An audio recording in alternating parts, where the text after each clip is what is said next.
Para kay Tina, ang fairy tale sa totoong buhay, walang magandang ending. Si Tina ang prinsesa ng section namin sa beauty contest, taon-taon. Uy, ang ganda! Ang ganda, bagay na bagay sa'yo. Dali lang, ah. Ano ba yung itsura mo? Mukha kang mantel. Halika na nga. Tagal mo eh. Sandali. Pasensya ka na, ha? Kahit anong gawin ko, hindi ko magawang pagandahin ka na kasi ganda ko eh. Tara, tara. Sorry. Taon-taon umaasa kaming mananalo si Tina. Kaya nga daw ilang beses siyang umulit ng third year. Baka sakaling manalo na siya.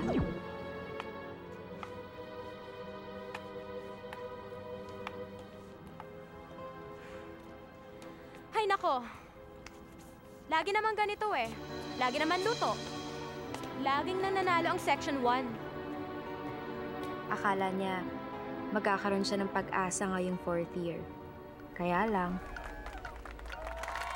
dumating si Kissy.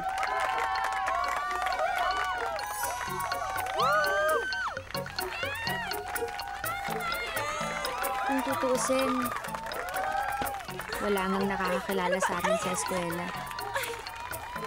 Hindi kasi kami yung matatalinong tulad ng mga nasa special section. Hindi din kami yung mga panlaban sa sports.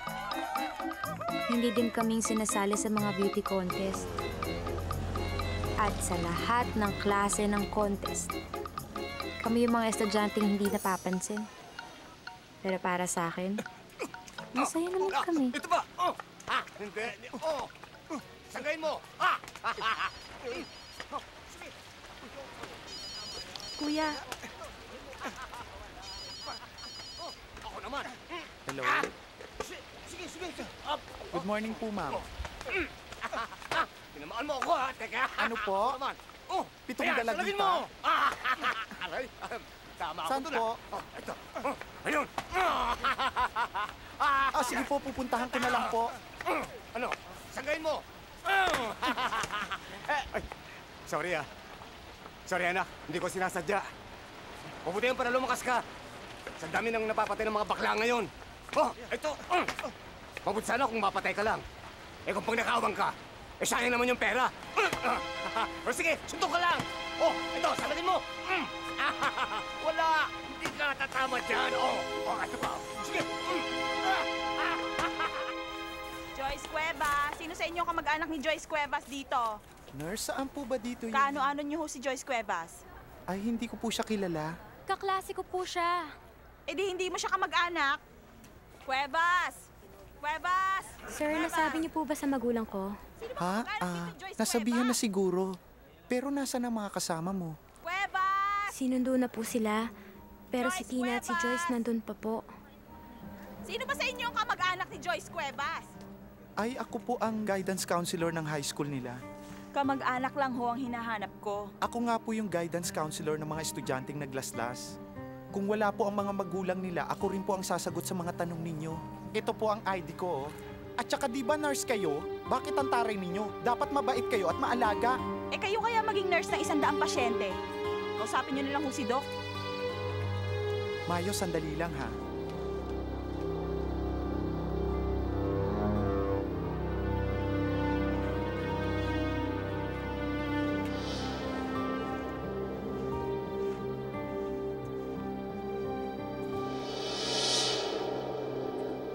Excuse me po, guard. Saan po ba yung mga batang estudyante dito ang naaksidente? Hindi po ako guard. Ano? Bernard? Sino Bernard? Ano po? Ganun ba? Ay, napaupo. Eh, bakit naman kasi yung apo kong yan eh? Masustansya naman ang banana cue ko eh. Mapapaupo. Po? Lola po kayo ni Joyce? Ano ka mo? Nawawala si Joyce? Hindi po. Kayo po ba lola ni Joyce? Ako po si Mayo. Sabi ko na nga ba eh. Kaklase ka niya. Ikaw yung tomboy, ano?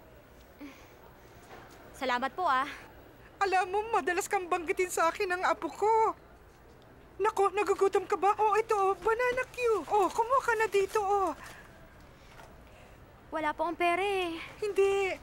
Para sa'yo to. Pasalubong ko sa'yo. Sige na. Salamat po. Kumusta na kaya yung mga batang yun? O, Mayu. Ako, ewan ko ba? Sir, lola po ni Joyce. Ano po ba talagang nangyari doon sa mga batang yun eh? Alam niyo, nag-iisa na lang ho yung apo kong yun. Mag-isa na nga lang ho ako eh. Kalmahin niyo po ang sarili niyo. Gusto ho kayong kausapin ng doktor? Nasaan po ba? Dito ho. Halika kayo. Sige po, mauna na po ako. Hintayin mo ako. Ihahatid kita.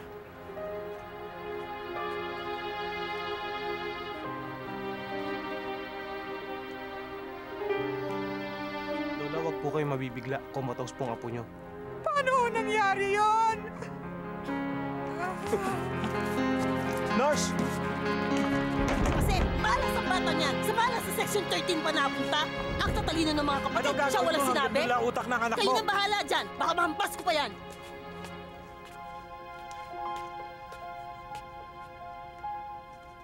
Tina, pwede bang kausapin muna kita?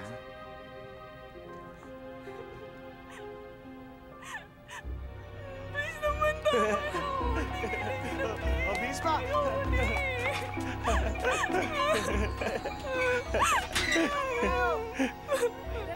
Para kay Tina, ang lahat ng ito Ano ba? nagsimula sa kanya. Nga kayo?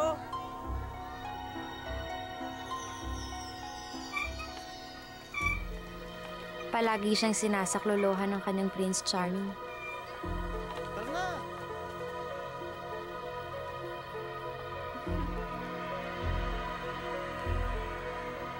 Tina? Short for Christina ba? Opo. Mabuti naman nadalaw ka sa kaklaseng mo. Uy, si Tina.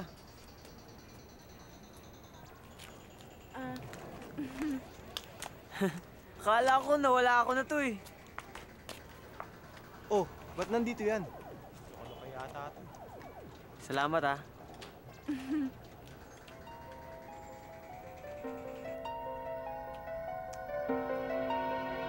So Tina, ang sinasabi mo ba'y may kinalaman sa problema sa puso? Kung bakit nagawa niyo ito ng mga kaibigan mo?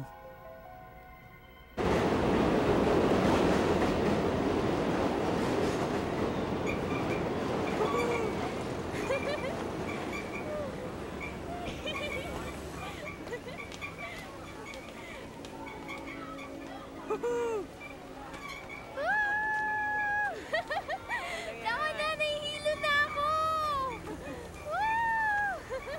Simpa, kaya pa yan.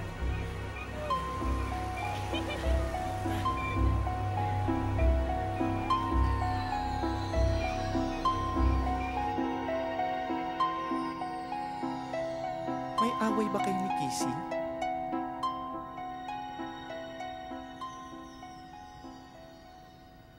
Meron po siguro. Naglaslas kayo ng pulso? Katuwaan lang?